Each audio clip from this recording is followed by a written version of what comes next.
us. We really appreciate, obviously, all the people I've got here on our live Zoom call, per usual, great conversations, and a lot of good input from our particular group, but we're expanding it in order to talk about this idea of theology without walls. So we really appreciate those of you who are watching this via a recording. I'll pull that up a little bit, make myself at home a little better. So theology without walls. Excuse me, sorry, Doug. For some reason, I was connecting with my connection, and I went back into your link, and then I got you in. Sorry. Let me give you the power for the recording. So theology without walls. It was actually in 2015 that Danae and I went to San Antonio, Texas for the American Academy of Religion. They meet yearly. They typically have somewhere around 10,000 people that show up for that, theologians from all over the world. In fact, on the plane over to San Antonio, the lady sitting next to me was flying in from Israel, and she was a scholar in the field of Old Testament prophets and was coming to be part of her group. So there are literally, I don't know how many, 100 or so breakout groups that meet, and you can pick a group to go do specialized study. And one of the groups is headed up by Dr. Jerry Martin, and his initiative is investigating theology without walls. So first of all, let me just give a little background here. I've got Jerry's bio. I want to make sure we give him credit for this wonderful job that he's doing to bring this conversation to the forefront. Jerry Martin has served as chair of the National Endowment for the Humanities and of the Philosophy Department at the University of Colorado at Boulder. He has taught at Georgetown University and the Catholic University of America. He has published on issues in epistemology, philosophy of mind, phenomenology, trans-religious theology, and public policy. In 2014, he founded the Theology Without Walls project, which meets with the American Academy of Religion. Jerry is author of the book entitled God, an Autobiography as Told to a Philosopher. So, Jerry Martin, we really appreciate the fact that you started this project of a theology without walls. From the President's point of view, we have been pushing the envelope beyond the boundaries that have defined our understanding of God over the last 2,000 years. And one of the first things that came to mind when I read this idea of theology without walls was when Paul wrote to the group in Ephesus, and it was in chapter 2, verse 14, he was talking about the work of Jesus in relation to the Jews and the Gentiles. And Paul said that Jesus tore down the wall of hostility, thus making one new group, one new humanity. These walls of hostility and moving beyond walls are always going to be identity issues. So, for example, the wall between Jew and Gentile was very much an identity issue. And when we have walls between us, when I see you as other, that sets up the potential for less than, more than thinking within our minds. And it's pretty obvious that we have been growing in our understanding of our study of theology about a bigger and more inclusive God who is all in all, not all in some, which means that we're talking about identities, human identities determined by God that are universal in nature. But this is a real challenge. And I want to say, in reading the book, Theology Without Walls, that I appreciate the fact that many of the contributors to this book are professors and teachers at seminaries, and they are, in fact, Christian theologians. And the reason I want to thank all of them for engaging in this conversation is because some of the things that we're going to present are going to be radical and are going to be challenging to the particular viewpoints that they currently have, but are willing to wrestle with how in the world do we get to a theology without walls? How do we do this? And as I read through the book, you could see that they were really groping to do that. So what I want to start out with is this.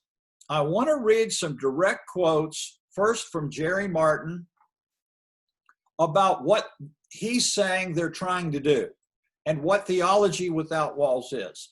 So I want to start with that and share on the screen, if I can here. I want to go ahead and start with some of these quotes from Jerry. I think you'll find this just really intriguing. So we have Jerry Martin, who I've already introduced, and he is with this project, founder of the project. And let's just look at some of his quotes here. Jerry asks this question: is Theology Without Walls a form of comparative theology? Yes, if, this is a big if it is understood as a comparative theology without walls. But it is an alternative to those forms of comparative theology that are essentially confessional, meaning attached to a religion, seeking to enhance one's theology by studying another tradition. So Jerry is saying, this is not just one religion studying and trying to learn about another religion and therefore do a comparison between my religion and your religion. We want to get beyond the walls that separate those religions. So you can see right away, this is a real challenge. So he says, is TWW, Theology Without Walls, a form of religious pluralism? No. Pluralism is a concept within confessional theology of religions. Again, this term confessional theology of religions is talking about the religion with which one identifies. Now, pluralism, when theologians are talking about pluralism, they're generally talking about the relationship of Buddhism and Christianity, Buddhism and Hinduism, or Taoism, Confucianism, et cetera, et cetera. And so this is for the theologian a way of saying, can we have not just respect for, but can we find in other religions truth, just as we have found truth in what we might call our home religion. But I would take this step further and say that just within Christianity, which is our field of study, we're talking about a trans-religious approach to theology, which will take us to a post-Christian place. That pluralism within Christianity is rampant from a denominational standpoint, that you have a pluralistic array of literally who knows how many different denominations that are out there. So anyway, Jerry is saying, hey, look, we're going beyond pluralism. Then he says, is the aim to find what is common among all major religions? No. The aim is to understand what is truly ultimate. Now, for those of us that are coming from a systematic theology related to the biblical narrative, that which is truly ultimate is God. In the beginning, God. It is God revealing his, her, its nature as all in all. So God is the aim of this narrative. And the aim of the narrative, as we are going to go through this session on Theology Without Walls, is to both reveal what is truly ultimate, this God that's being revealed, and what's my relationship to this ultimacy?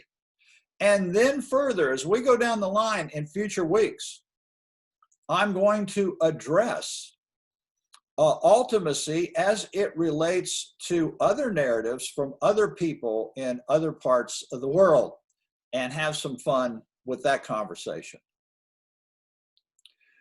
Robert Cummings Neville helped Jerry Martin in the introduction to this book, Theology Without Walls. And Robert Cummings Neville is one of the foremost authorities on world religions. Is very much involved at Boston University and is well known for his acumen in Confucianism and Taoism and Eastern religions, as well as coming from the religion of Christianity. So when he weighed in with Jerry Martin on this, what is theology without walls and what are we all going to be talking about?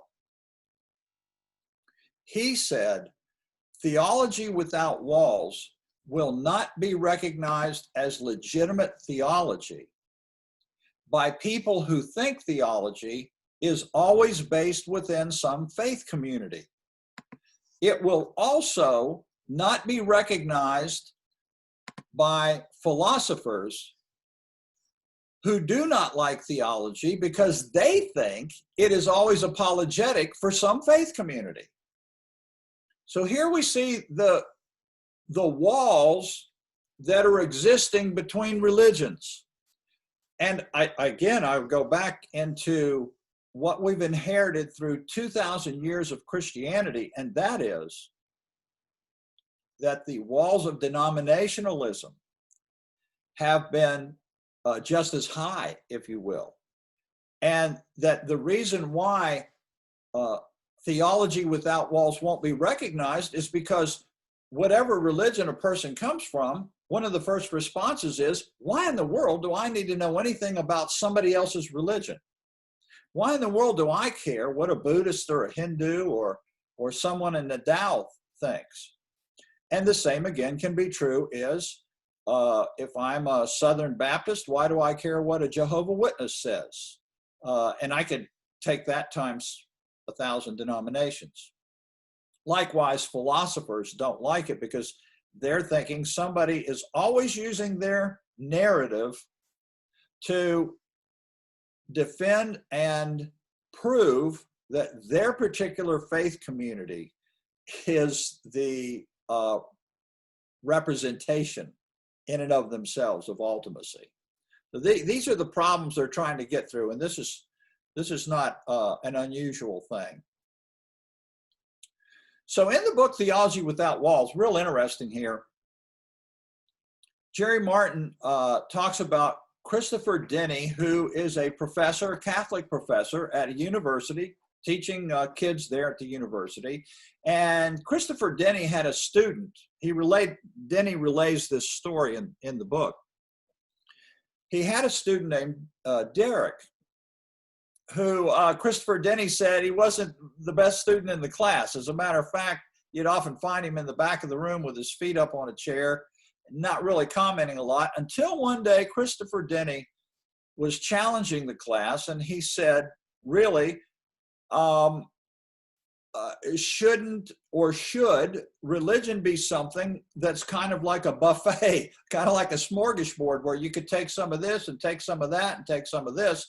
And Christopher Denny was thinking that his class in this university, this Catholic university, would say, no, it's not like that. There's the right way, and there's the right religion, and there's the right interpretation and so forth. But it was Derek who spoke up and said, look, people are going to choose to do whatever it is basically that makes meaning in their lives.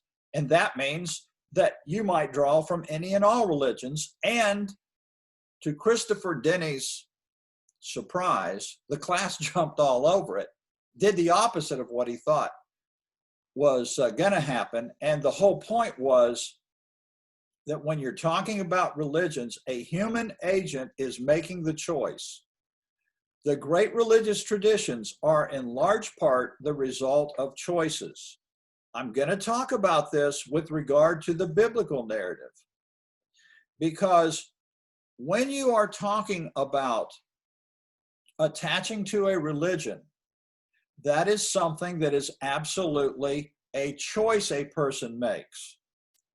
And I've used the example before. If you go to the waiting room in a hospital and you're there for the birth of a child, the nurse will not come running out and announce it's a Christian. What will happen is, with regard to Christianity, at some point a choice is made by a human agent. Now, that's completely different than thinking in terms of being and my innate God image and my innate breath of God within. And rather than making a choice of being, I am being. And we're going to talk about that and what Jesus and the apostolic writers were trying to get at, because when you are in a dualistic mode of obedient, disobedient, faithful, unfaithful, true believer, etc., human beings are making choices, human beings are making judgments, and human beings are decided who's in and who's out. So we're going to talk about that in more detail. Martin makes this point in regards to Christopher Denny's story. Martin says, and I love this, unlike relativism, theology without walls need not concede that all religious preferences are equal in existential value or soteriological efficacy. So Martin is saying, look, we're going to pursue theology without walls. We're going to look at a wide variety of people who are saying certain things about that which they declare to be ultimate. In the case of the biblical narrative, that which we declare to be ultimate is God. But Jerry goes on to say, in fact, the recognition of preferences and choices provides theology with a new starting place from which to engage the bewildering array of religious options available to us as we push our existential shopping carts down the aisles of reality.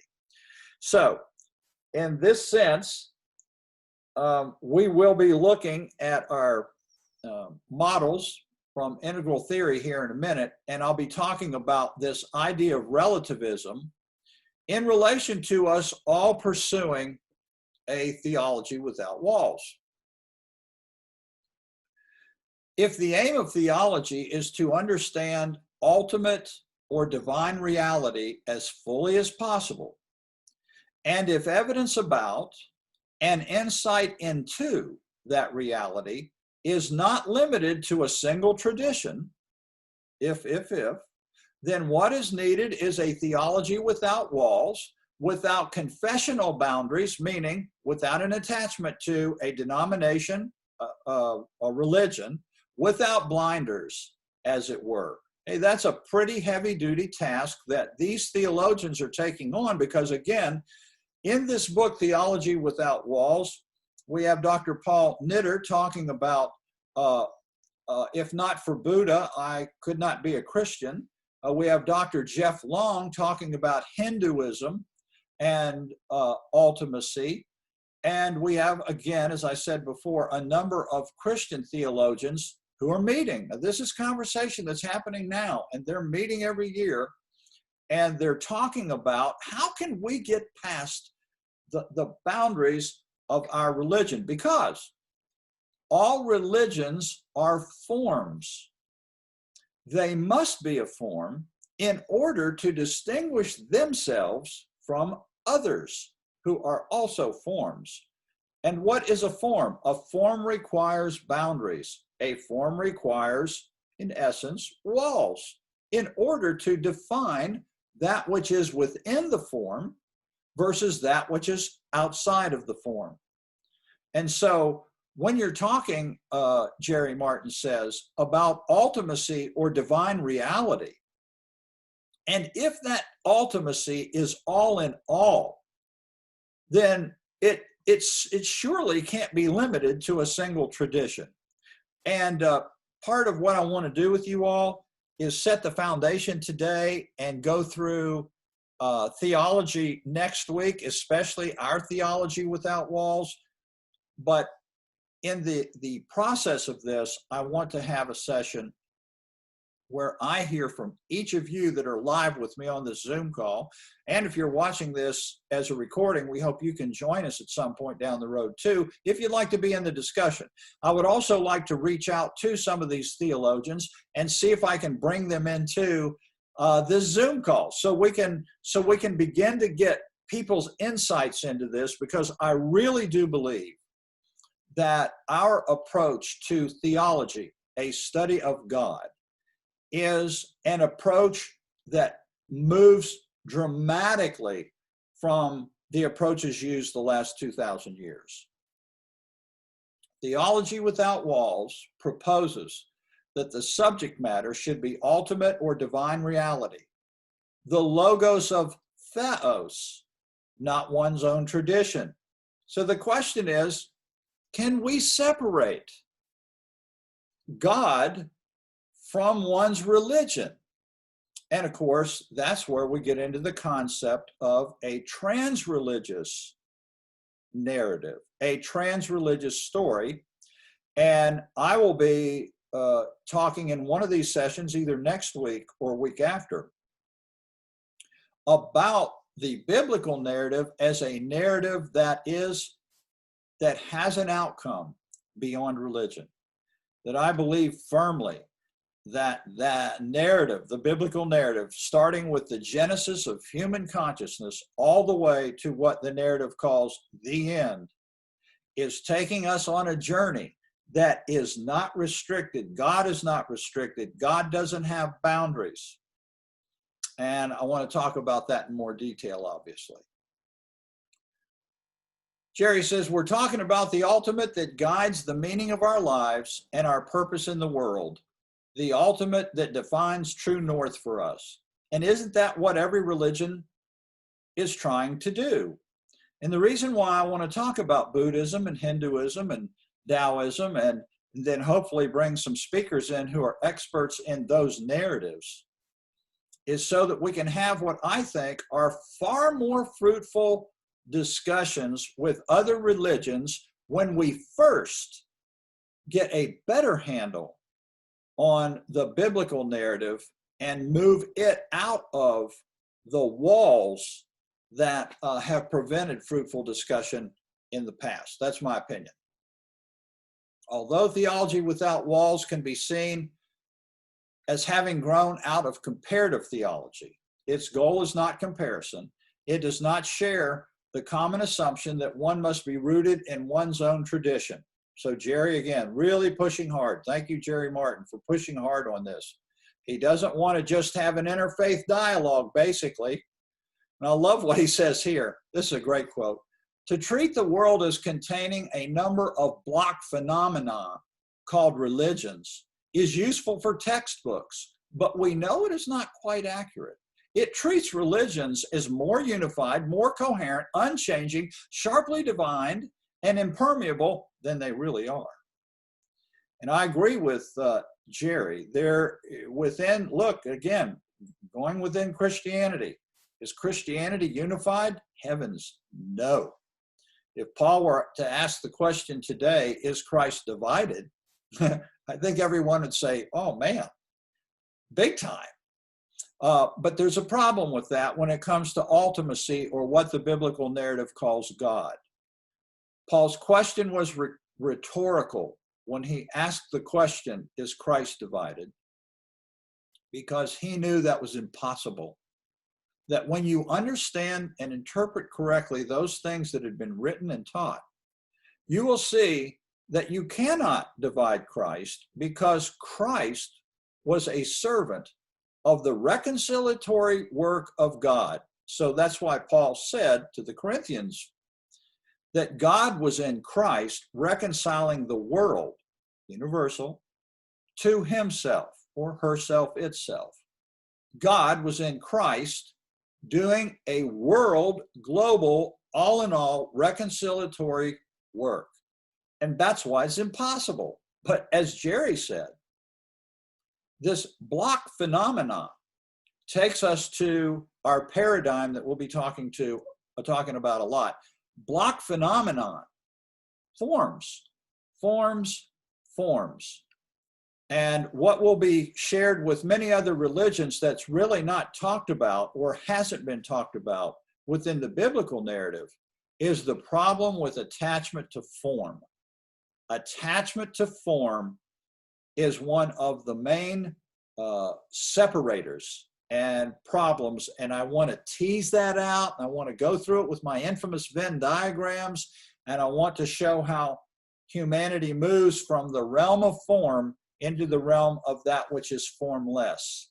So this block phenomenon that Jerry's talking about basically is the problem of form, and form is a real problem because religions are themselves form, and when I attach to a form, I'm going to have a real problem with ultimacy, that which the narrative calls God, and the universal identity that comes with it. So Jerry is explaining here, and I'm going to go into our spiral model here in just a second, that theology, the investigation of the divine reality, has been tethered to religious traditions, their texts, concepts, doctrines, debates, practices, and norms, which have guided theological inquiry. So he concludes, in any case, the bias of theology without walls is in favor of the experience, the encounter, the divine manifestations, not the fixed doctrine of banked tradition.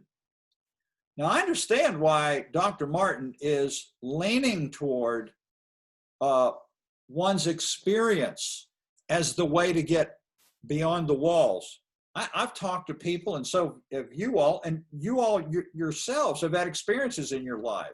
And we know that if we have an experience with the divine, with God, that experience is informing us. It's helping us develop a narrative, if you will, a story about our lives.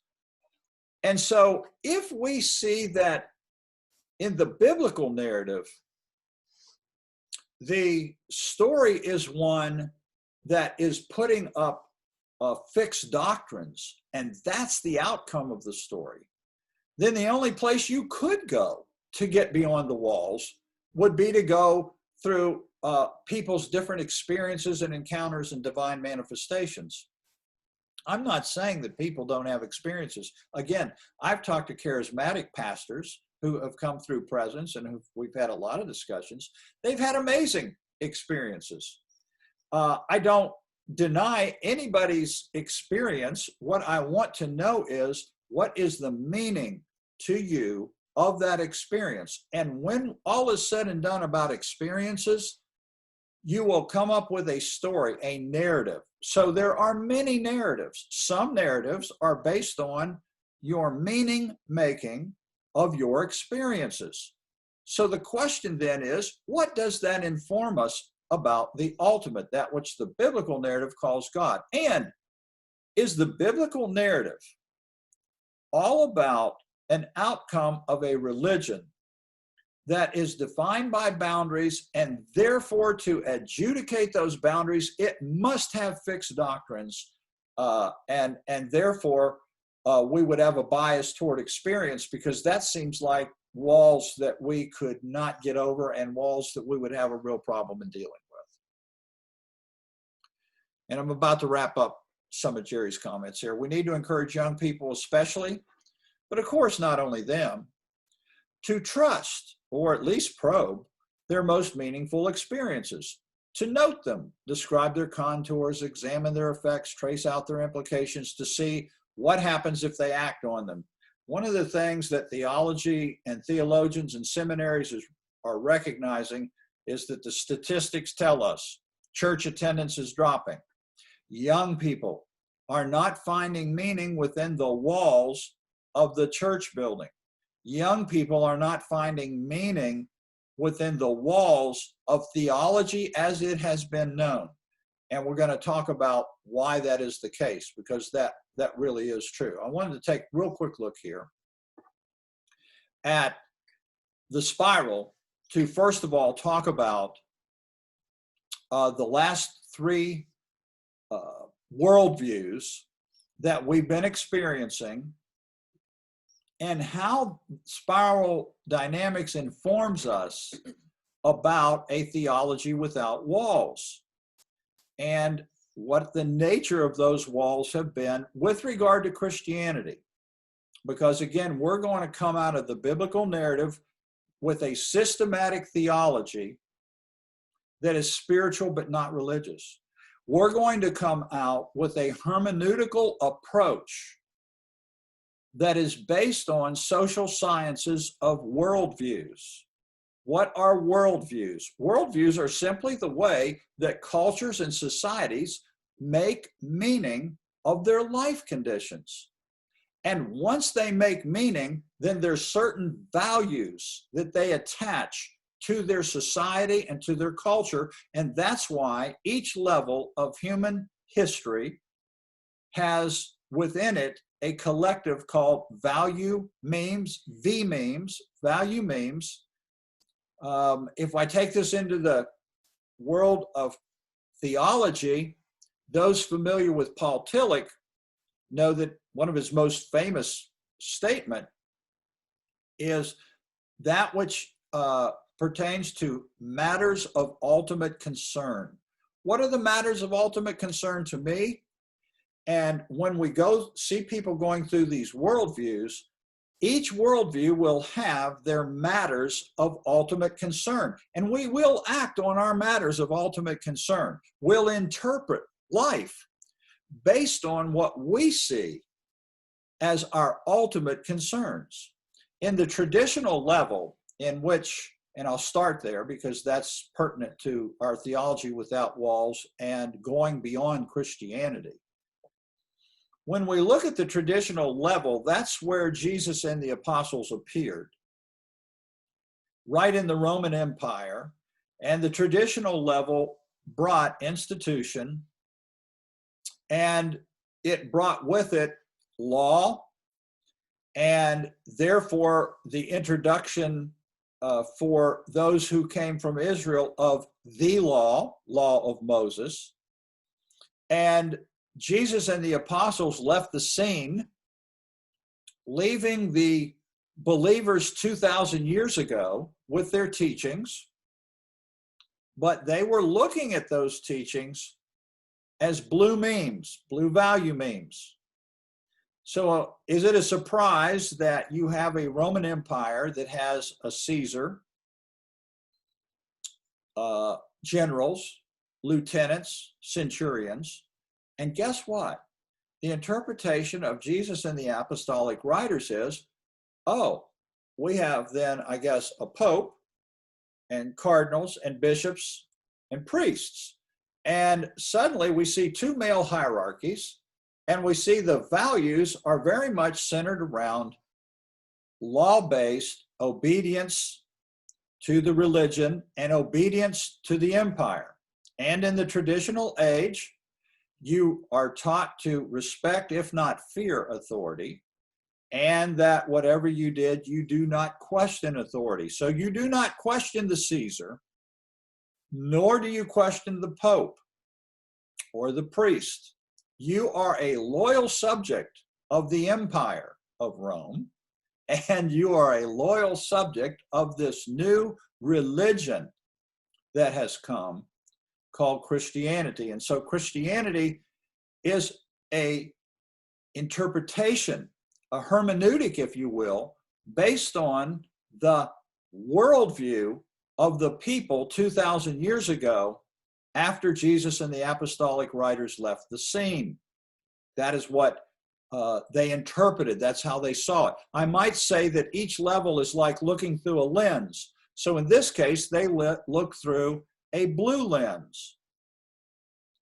Now, Alexander Pope really kind of gets behind this idea when he writes as a poet that all looks infected, that the infected spy, as all looks yellow to the jaundiced eye. What he's saying is our meaning making is based on our hermeneutic, the way in which we interpret. How do we interpret? In the traditional age, you are interpreting according to those values. And so that is where we would have expected it to start. Now, let me also say that the reason I'm bringing up spiral dynamics is that when you're studying as a theologian, the first thing people note is none of us come to a narrative without presuppositions, that we're all bringing something to the interpretive party.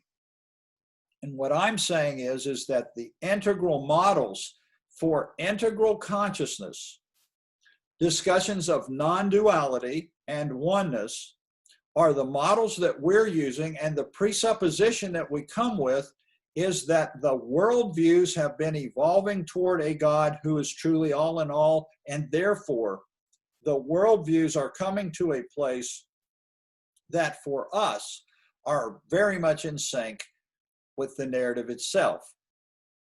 Now, of course, as we all know, this traditional lens had a traditional church for some 1,500 years, but when modernity came, that's when Luther enters, and it's because in modernity, for the first time, people begin to question, and because they question, they also then protest, they deconstruct the form of the Blue Meme world, the form of that church or that Christianity, they protest against it, and boom, once the door is open to questioning, you have all different kinds of Protestant groups, all of which are defining themselves hermeneutically as the church. And so now the question is, who's the true church, the Catholic or the Protestant? And within Protestantism, am I of Wesley? Am I of Calvin?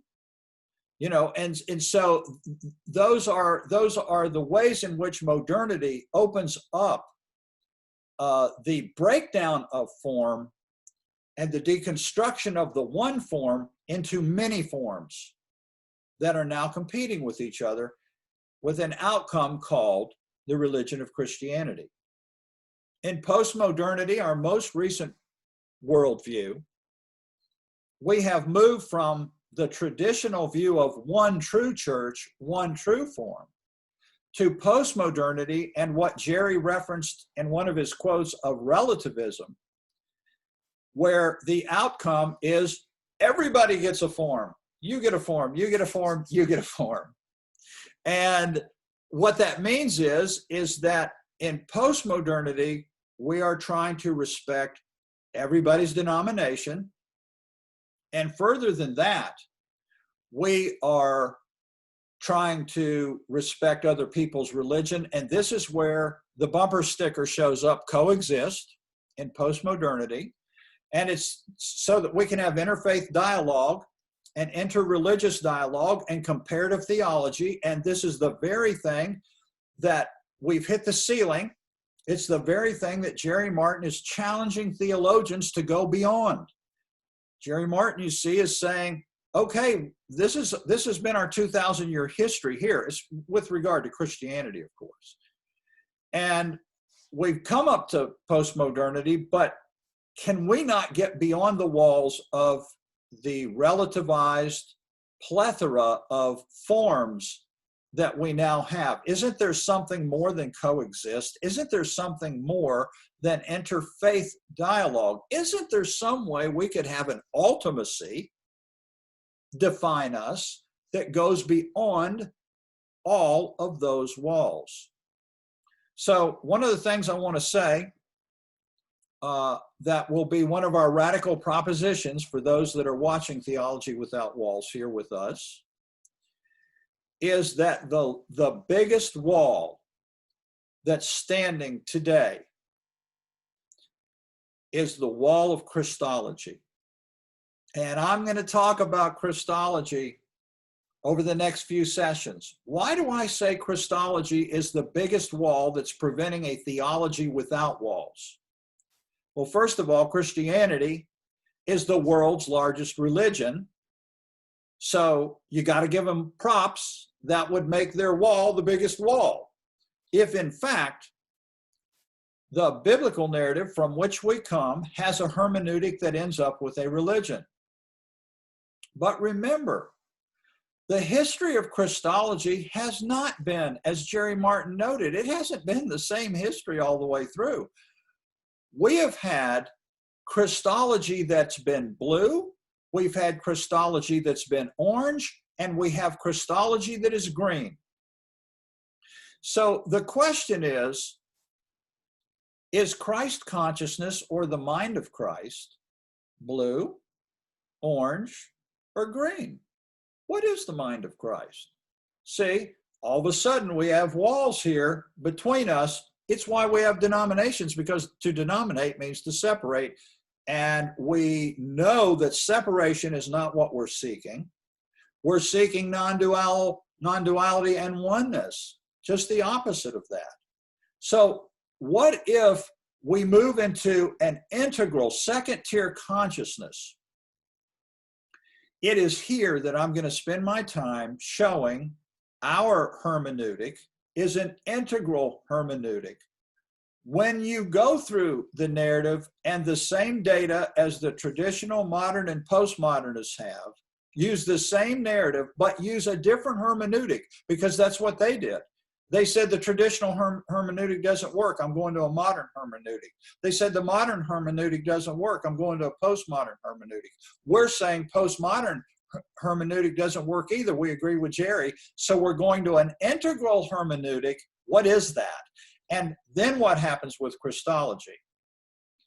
The movement from traditional to modern and then postmodern Christology is a change of degree. Only a change of degree. Why? Because at the end of traditional, modern, and postmodern, you still end up with a form, a religious form called Christianity. All you're doing is changing the degree by which that form evolves and grows into many, many forms. That's all it is. And so the outcome is the same. And here's the challenge for theologians in seminaries. When you are starting as a Christian theologian, something that's not been said, something that's not been challenged, when you're starting there, you're starting with an assumption. Your assumption as a Christian theologian is that Christianity and Christology was supposed to be a religion to begin with. And if you're a Christian theologian, that means you're starting with that assumption that 2,000 years ago began in the middle of blue traditionalism. We're saying, what if we erase the board and we look at an integral approach? First of all, what is it? Well, I'm going to have a session to talk about that. And if I move into that integral, what is the difference there? And it is there that I say that we're looking at a change of kind.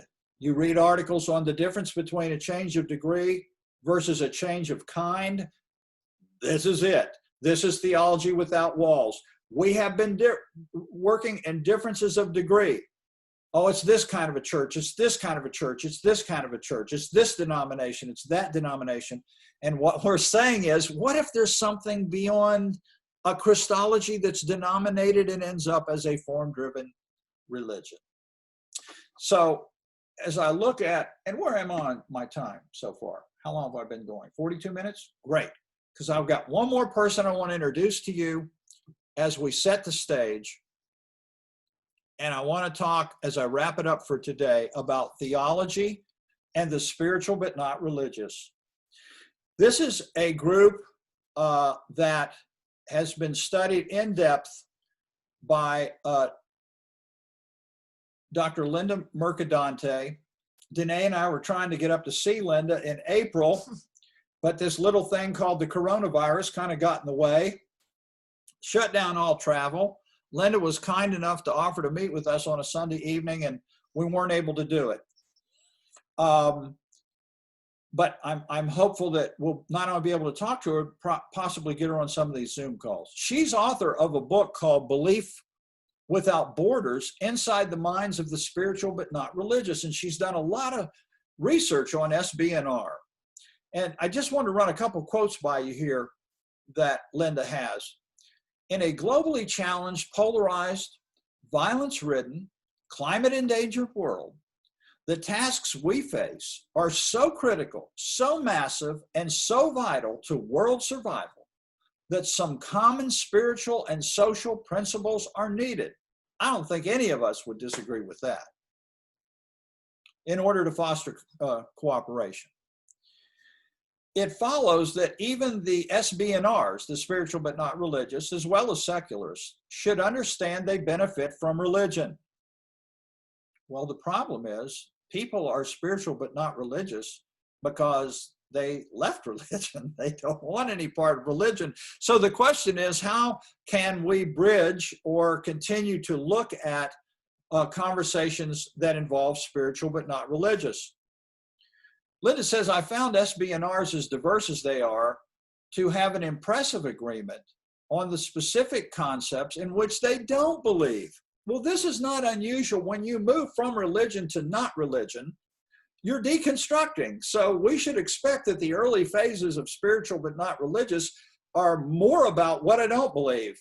Well, my dad's church believes this, but I don't believe that. My grandfather's church believes this, but I don't believe that. So you do get, with people identifying as spiritual but not religious, a lot of what you don't believe. That makes sense. Linda goes on to quote from Mark Chavez. He has a couple quotes here. He's also looked into this, that the SBNR phenomenon is too vague, unfocused, and anti-institutional for creating stable, socially and political significant organizational expression. And for the most part, that's where SBNR has been. However, we are proposing a spiritual but not religious outcome to the biblical narrative, the narrative most used by people across the planet. And we're saying that its time has come. By the way, people that say, what are you talking about? How in the world could we have been wrong about the outcome of Christology? Or how in the world could we have misappropriated the biblical narrative in such a way that you're saying, what, that we go post-Christian? Oh no, that can't even be possible, can it? But by the same token, I would ask that person if they're in a Protestant denomination of any kind or non-denominational church, that who was Martin Luther to stand up after 1,500 years and say, hey, I don't agree with the way religion is structured. And you end up with a whole Protestant movement after the movement had been 1,500 years in the traditional mode. And we're saying it's because change and growth is happening now, just as it always has been. Change and growth aren't new. The specific change and growth that we are proposing is new. So Linda says, although SBNRs are not without an array of guides, at present they're without any agreed upon texts, leaders, or groups. Well, I won't claim to be a leader, but I will say this. We do have for us as a spiritual but not religious outcome the text of the biblical narrative as our data. And as I've already said, that data of the biblical narrative has been interpreted through a blue lens, an orange lens, and a green lens. We're using the same data. We are not throwing any of the data out. We are saying that we are now once again reinterpreting that data just as people have been doing for 2,000 years. Another quote here from Mark Chavez. The SBNR phenomenon is too vague, unfocused, and anti-institutional. What is an institution? An institution is a form. This form has boundaries that the spiritual but not religious do not like. The restrictiveness, this is why Jerry Martin was talking about fixed doctrines versus experience. See, experience is more open.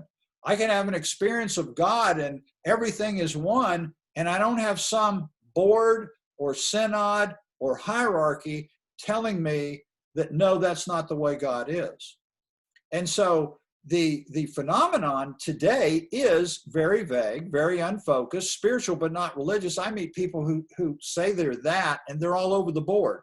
However, we are going to give a very focused approach to that. Anti-institutional is, yeah, they're anti the form that has been handed down, and that's what they're against. And so I would say that it's time that we quit institutionalizing Jesus. That Jesus, poor Jesus, got put in an institution. He's been institutionalized, and we need to let him go.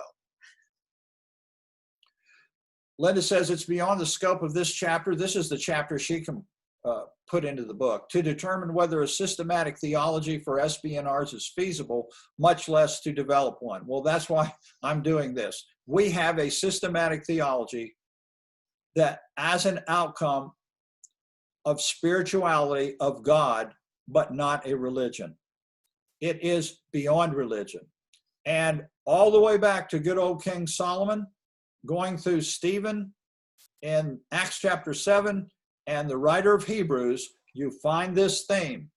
Nevertheless, God does not dwell in buildings made with hands. God does not dwell within the boundaries of any form.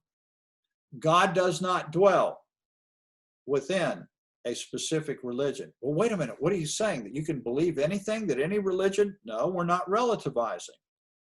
We're also going to have to tease out the difference between identity and role and function. Here we'll see that Christology for 2,000 years has been an identity. But what we're going to do when we go through our theology is to say Christology was never meant to be an identity. Christology was meant to be in the category of role and function, and we're going to show our Venn diagrams and other things that that bear that out. So, okay, if you're still awake, those of you who have joined me live, and you enjoyed your lunch, Dave had his lunch. I'm glad Dave enjoyed his lunch. I spewed quite a bit there to do what? It's to say, first of all, if you're watching this recording and you're part of the Theology Without Walls movement, we hear you. We at Presence hear all of you who have the courage to ask the question, can we pursue a theology outside the walls of our particular religion? This is exactly what Presence has been doing very strongly, really, for the last 20 years since we started using integral models and applying those integral models to the narrative and asking the question, isn't it time for us to continue to challenge the hermeneutics that we've used?